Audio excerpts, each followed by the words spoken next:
در تالار دانشکده پلی‌تکنیکی دانشگاه تکنیکی تاجیکستان به نام اکادمیک محمد عاصمی کنفرانسی علمی عملی آموزگاران، محققان جوان، دکترانتان، پی‌اچ‌دی، ماجسترانتان و دانشجویان بخشیده به سالهای 2020-2040 20 ساله آموزش و رشد فن‌های طبیعت شناسی دقیق و ریاضی در ساحه‌های علم و معارف، سالهای رشد صنعت و روز علمی تاجیک برگزار گردید. خوشبختانه در دانشکده با اجرای کارهای علمی تحقیقاتی خیلی اهمیت کلان داده می شود. در دانشکده 5 لایحه علمی بودجتی اجرا کرده می شود. 14 کافدرها موضوعهای علمی تحقیقاتی اجرا می کنند. غیر از آن در دانشکده برای اجرا کردن کارهای علمی تحقیقاتی 48 آزمایشگاه‌های معاصر آماده کرده شده است که در آنها دکترانتان و ماجسترانتان کارهای علمی تحقیقاتی خود را اجرا می‌کنند.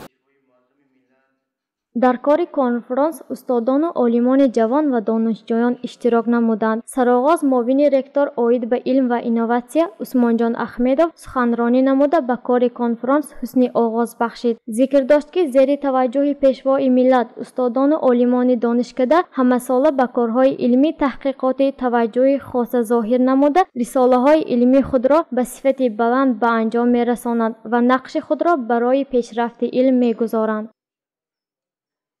حاضر یعنی اقتصادیات معاصر که 5 سال در 5 سال آخر نشان داده است که نسبتاً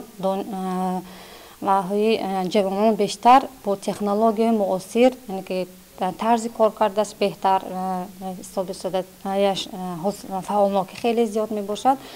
در دوره های یعنی که پیش از یعنی که دوره های یعنی که بعد از پاش خوردن اتفاق یعنی که سویتی اینقدر این خل نوآوری های علمی تکنیکی نسبتا پستر بود که خود چه فعالناکی نسبتا پستر بود. حاضر یعنی که خیلی زیاد.